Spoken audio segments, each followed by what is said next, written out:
21 जुलाई 2024 की रात की बात है। बांग्लादेश के एक पुल के नीचे एक लड़का बेहोशी की हालत में मिलता है। उस लड़के को उठाकर जब हॉस्पिटल लेके जाते हैं तो उसने कराहते हुए चीखते हुए बताया कि उसे बहुत ज्यादा मारा गया, तब तक उसको मारते रहे जब तक कि वो बेहोश नहीं हो जाता।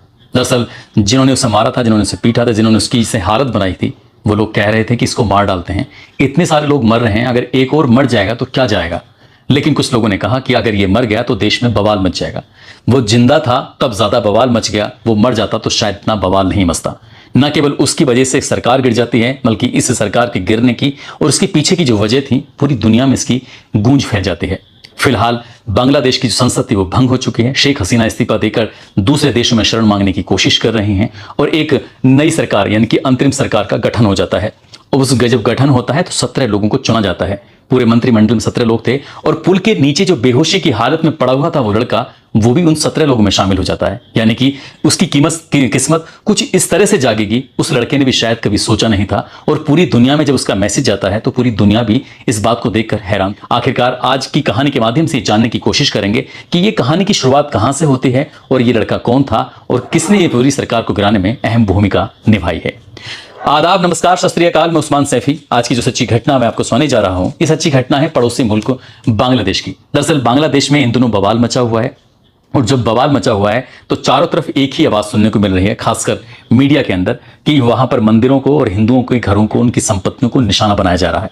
बड़ी संख्या में लगभग 27 जिलों में 24 घंटे में बड़ी मात्रा में नुकसान पहुंचाया गया। कई मंदिरों को तोड़ा गया तो कई अल्पसंख्यकों को चुन चुनकर उनके साथ मारपीट की जाती है, उनकी संपत्ति को लूटा जाता है। ठीक वैसे ही जैसे कि शेख हसीना के उस सरकारी आवास में, जहां के उनकी कीमती सामान रखे हुए थे, उनकी कीमती कपड़े हों या फिर कीमती बहुत सारी चीजें होती हैं, उनको छीना गया, उनको फिर दुनिया में उनकी रुसवाई की गई। सोशल मीडिया पर वो सब चीजें वायरल भी हो जाती हैं। हालांकि सब कुछ सामान्य होने की स्थिति में जब आता है तो एक व्यक्ति को, जो कि बताया जाता है कि विदेश में होता है, उसे इनवाइट किया जाता है कि आप आइए और आप आने के बाद इसके अंतरिम सरकार के मुख्य सलाहकार के रूप में अपनी भूमिका निभाइए। उनका नाम होता है मोहम्मद यूनुस, जिनकी मैं कहानी आपको सुनाई चुका हूं कि किस तरह से 500 टके की मदद करने के बाद उस व्यक्ति को आज अंतिम सरकार का जो प्रमुख चुना जाता है। उन्होंने मीडिया में अपना बयान दिया और वो कहते हैं कि अगर मुझे अपने देश का नेतृत्व करने का भरोसा देते हो तो पहला कदम यह है कि लोगों पर, खासकर अल्पसंख्यकों पर सभी हमले बंद किए जाएं। यानी कि जो हिंदुओं पर वहां पर हमले हो रहे हैं,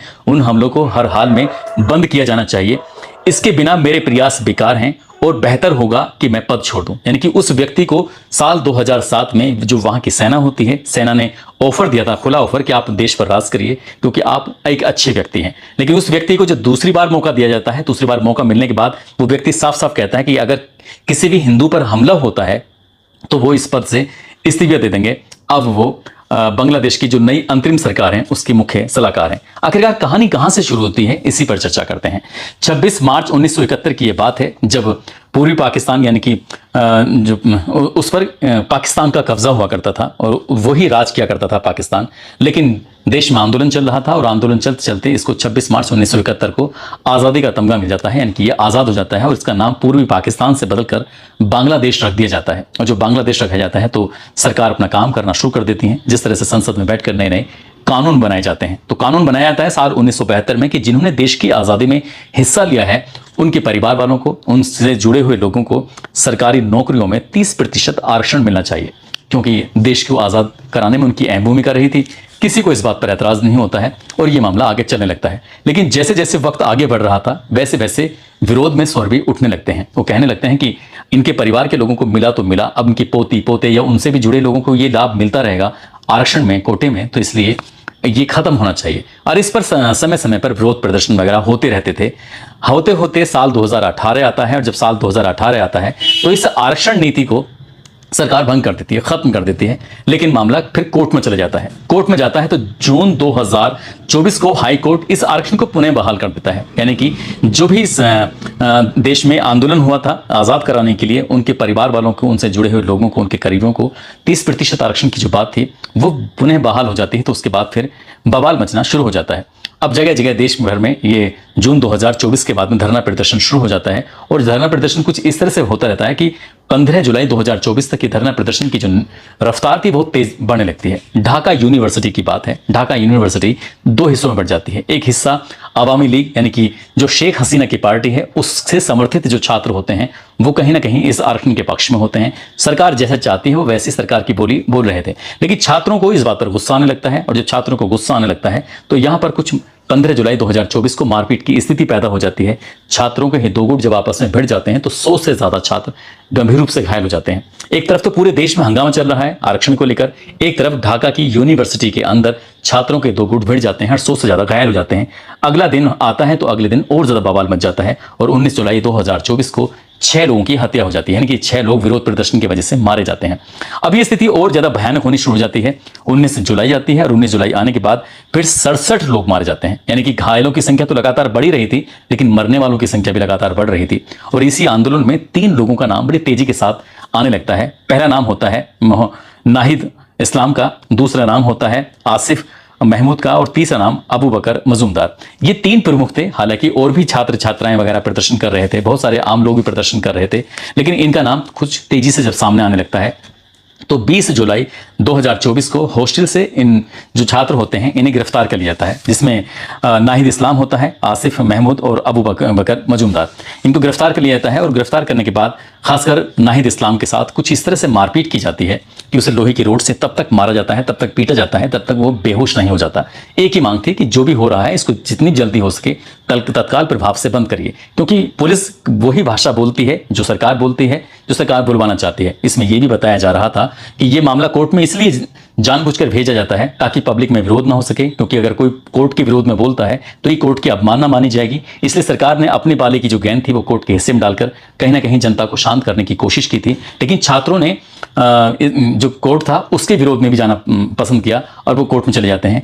इस लड़के को जब मारा जाता है, पीटा जाता है, उसके बाद फिर इसे बेहोशी की हालत में एक पुल के नीचे फेंक दिया जाता है, यह सोचकर कि शायद ये अब इतनी बुरी तरह से डर गया है कि शायद अब आगे विरोध प्रदर्शन नहीं करेगा। लेकिन जो प्रदर्शन की रफ्तार थी वो लगातार आगे बढ़ती चली जाती है और प्रदर्शन जब आगे बढ़ता है तो ये पिटाई के बावजूद भी प्रदर्शन की अगुवाई करने के लिए हालांकि कोशिश नहीं कर रहा था, लेकिन हॉस्पिटल के अंदर एडमिट होता है तो बड़ी संख्या में छात्रों का हॉस्पिटल के अंदर ही जमघट लगना शुरू हो जाता है। छात्र छात्राएं हॉस्पिटल में आ रहे थे और भी बहुत सारे लोग हॉस्पिटल में आ रहे थे। खुफिया विभाग को ये सूचना मिलती है कि वो छात्र तो फिर से सक्रिय हो रहे हैं, इसलिए जरूरी है कि उन लड़कों को शांत किया जाए।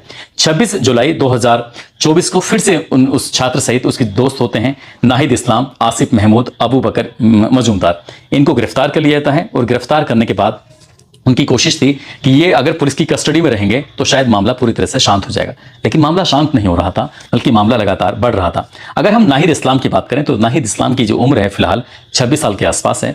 वो समाज शास्त्र के स्टूडेंट होते हैं और इस आंदोलन के सबसे बड़े चेहरे के रूप में ये मशहूर हो रहे थे। इनके पिता शिक्षक होते हैं और मां इनकी गृहिणी होती है। हालांकि ये शादीशुदा होते हैं और इनका एक छोटा भाई भी होता है।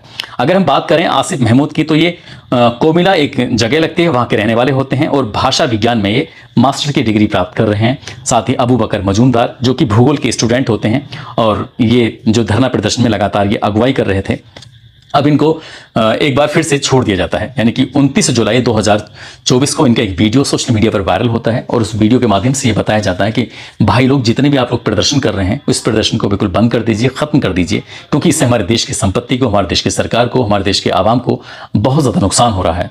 अब इन छात्रों को जब ये वीडियो वायरल होने लगता है तो एक तरह से ये मामला बिल्कुल ठंडे बस्ते की तरफ जाने लगता है, शांत होने लगता है, लोगों के दिमाग में भी आने लगता है कि हाँ बात तो ये सही कह रहे हैं। लेकिन 3-4 दिन के बाद इनकी 4 अगस्त 2024 को एक वीडियो फिर से वायरल होता है। उस वीडियो में फिर नाहिद इस्लाम, आसिफ महमूद ये आवाज लगाते हैं, कहते हैं कि हमें बहुत मारा गया, पीटा गया, कहलाया गया कि वीडियो बनाओ और वीडियो बनाने के बाद ये कहो कि ये धरना प्रदर्शन है इसे पूरी तरह से शांत कर दीजिए, नहीं तो फिर तुम्हें तुम्हारे परिवार के लोगों को बहुत बड़ी मात्रा में, बहुत बड़ी संख्या में नुकसान पहुंचाया जा सकता है। ये डर जाते हैं और पुलिस की कस्टडी में रहते हुए ये वीडियो बना देते हैं और जब पुलिस से आजाद होते हैं तो एक वीडियो और बनाते हैं और उस वीडियो में एक संदेश देते हैं कि लाठियां काम ना आई तो हम बंदूक भी उठाएंगे और शेख हसीना तुम देश को गृह युद्ध की तरफ ढकेलने की कोशिश कर रहे हो, हमारी तुमसे 2 शर्तें हैं। पहली ये कि संसद को भंग किया जाए, दूसरा ये कि शेख हसीना तुम पद से इस्तीफा देकर अब यहां से अलग हट जाओ। साथ ही एक और चेतावनी दी जाती है आर्मी के चीफ को, उनसे कहा जाता है कि अगर आपके दिमाग में ये चल रहा हो कि शेख हसीना पद से इस्तीफा देंगी और आप इस देश पर राज करेंगे तो ये गलतफहमी मत पालना, आर्मी भी इस देश पर राज नहीं करेगी, लेकिन राज करने का अगर नाम आता है तो जो एक लोकतांत्रिक प्रक्रिया होती है उसके तहत वो बात करते हैं, लेकिन वो आर्मी के लिए और शेख हसीना के लिए तो बिल्कुल खासकर तैयार नहीं होते हैं। और इसके बाद जैसे ये वीडियो सोशल मीडिया पर वायरल होता है, 4 अगस्त को 4 अगस्त होते होते 5 अगस्त को बड़ी संख्या में लोगों का जमघट अब शेख हसीना की सरकारी आवाज़ होता है उसकी तरफ रुख करते हैं। लाखों की संख्या में लोग होते हैं। अब ऐसी स्थिति में आर्मी चीफ शेख हसीना को 45 मिनट का समय देकर उनसे कहते हैं कि तुम यहाँ से चले जाओ, नहीं तो लोग तुम्हें नुकसान पहुँचा देंगे। और वाकई सचमुच नुकसान पहुँचा देते। उनका हेलीकॉप्टर उड़ता है और यूपी का गाजियाबाद एक जगह लगती है, जिला लगता है, उसी के पास एयरबेस हिंडन है, तो वहाँ पर जाकर उनका लैंड करता है हेलीकॉप्टर। और उसके बाद फिर वो इंडिया में शरण लेती हैं। हालांकि दुनिया भर में वो मदद मांगती हैं कि आप मुझे अपने यहाँ पर शरण दे दीजिए, लेकिन कोई ना मुस्लिम कंट्री, ना लंदन, ना अमेरिका, कोई ने शायद उन्हें अपने यहाँ आसरा नहीं देता है। ऐसी बात चलती है। अब एक तरफ तो ये चीज चल रही थी, दूसरी तरफ लगातार बताया जाता है कि 23 दिन के अंदर 560 लोगों की मौत हो जाती है, हजारों की संख्या में घायल हो जाते हैं। और जब ये लगातार मारकाट चल रही थी, मारकाट के दौरान ही शेख हसीना भी यहां से चली जाती हैं। तो ऐसी स्थिति में मामला जरूर शांत होता है। शांत होने के बावजूद भी कुछ उपद्रवियों ने, कुछ अराजक तबके के लोगों ने ये जो अल्पसंख्यक होते हैं उनको निशाना बनाना शुरू कर दिया। हालांकि ये बताया जाता है कि जब ये धरना प्रदर्शन चल रहा था तो शेख हसीना ने धरना प्रदर्शन करने वालों को आतंकवादी घोषित कर दिया था कि तुम आतंकवादी हो, तुम रजाकार हो। रजाकार यानी कि उनको कहते हैं जो आज़ादी की लड़ाई में जो पाकिस्तान के साथ थे, इनका समर्थन कर रहे थे, शायद उनको गद्दारी की श्रेणी में लिखा जाता है। और इन्हीं लोगों को जो आरक्षण के विरोध में प्रदर्शन कर रहे थे उनको उसमें शामिल कर दिया जाता है। ऐसी स्थिति में एक तरफ जो बवाल मचता है, जो विरोध उठता है, वो शेख हसीना की तरफ चला जाता है। और दूसरा जो विरोध था, कुछ अराजक तत्व जो लोग थे वो मंदिरों को निशाना बनाने लगते हैं, हिंदुओं को निशाना बनाने लगते हैं। और इसी बीच में एक अंतरिम सरकार की मांग चलने लगती है। और जो यहाँ के चीफ होते हैं, आर्मी वाले होते हैं, एक ऐसे व्यक्ति का नाम सुझाते हैं जिस व्यक्ति को नोबेल पुरस्कार मिला होता, जिसका नाम मोहम्मद यूनुस होता है। मोहम्मद यूनुस विदेश में थे, क्योंकि देश में रहते उन्होंने कई बैंक खोले, करोड़ों लोगों की मदद की। और उनका जो चेहरा था एक सोशल वर्क के रूप में, एक बैंकर के रूप में, करोड़ों लोगों की मदद के रूप में शामिल था। जब उनको बुलाया जाता है तो वो साफ साफ कहते हैं कि मैं आ तो जाऊंगा, लेकिन एक शर्त पर आऊंगा कि जिस तरह से अल्पसंख्यकों को निशाना बनाया जा रहा है, यदि उन्हें निशाना बनाना आप छोड़ देंगे तो शायद मैं आ जाऊंगा, यदि बनाते रहे तो मैं अपने पद से इस्तीफा दे दूंगा। ऐसी स्थिति में ये भारत के लिए वाकई खुशखबरी की बात है कि एक तरफ पूरे भारत में चिंता हो रही थी अल्पसंख्यकों को लेकर, हिंदुओं को लेकर, तो जिस तरह से ये मुख्य सलाहकार के रूप में एक तरह से प्रधानमंत्री की जितनी इस व्यक्ति को यानी कि मोहम्मद यूनुस को शक्तियां ताकत मिल जाती हैं। जब ये 8 अगस्त 2024 की रात को शपथ ग्रहण कर रहे थे तो इसी बीच में 17 और जो इनकी कैबिनेट में शामिल होने वाले थे, उन 17 कैबिनेट में शामिल होने वालों में 2 वो छात्र भी शामिल होते हैं जो आंदोलन के मुख्य चेहरे थे, मुख्य रूप थे, जिसमें नाहिद इस्लाम होते हैं जो पुल के नीचे बेहोशी की हालत में मिलते हैं, उनको भी कैबिनेट में शामिल किया जाता है। और साथ ही जो आसिफ महमूद होते हैं उनको भी कैबिनेट की बैठक में उसमें कैबिनेट में शामिल किया जाता है 17 लोगों में। और ये कहते हुए कि युवाओं को भी अवसर दिया जाना चाहिए, क्योंकि युवाओं की वजह से जब देश की तस्वीर बदल रही है तो आगे भविष्य में क्या होगा, यदि क्या नहीं होगा, ये तो अगर भविष्य तय करेगा। लेकिन जिस तरह से एक पॉजिटिव रुख के साथ ये मामला चल रहा है, कहीं ना कहीं जैसे भारत के 1971 से लेकर आज तक संबंध अच्छे बताए जाते रहे हैं बांग्लादेश के प्रति, यदि सरकार इसी राह पर चली तो शायद भारत से अच्छे संबंध होंगे। और जो यहाँ से व्यापार का आयात और निर्यात होता है, जिसमें अरबों खरबों का लेन देन होता है, वो वैसे ही बरकरार रहेगा। यदि अल्पसंख्यकों पर या फिर जो उनकी नीतियां हैं अगर बदल जाती हैं और यह उनको हिंदुओं को नुकसान पहुंचाया जाता है तो शायद भारत के रुख कड़े हो सकते हैं और ऐसी स्थिति पैदा हो सकती है जैसे पाकिस्तान से कई बार युद्ध की स्थिति पैदा हो जाती है। दोस्तों, इस पूरे घटनाक्रम को सुनाने का उद्देश्य किसी को परेशान करना नहीं है, किसी का दिल दुखाना नहीं है, बल्कि आपको जागरूक करना है, आपको सचेत करना है। और जाते जाते कुछ लोगों ने नाम लेने की अपील की है, जिसमें देव गुज्जर हैं, रूपेश यादव हैं, मेहताब आलम हैं, ताहिर खान, मोहम्मद फरीद, अबूजर, साहबुद्दीन खान, प्रशांत राय, आमिर खान, अतुल राय सागर, दीपक कश्यप, सानू अब्बासी, मिंटू यादव, समर यादव, मोहम्मद शोएब, इकबाल सिंह, अजय सिंहनाथ कुमार, राजीव कुमार, शौकत अली। आप सब लोग अपना ख्याल रखें, सुरक्षित रहें। जय हिंद, जय भारत।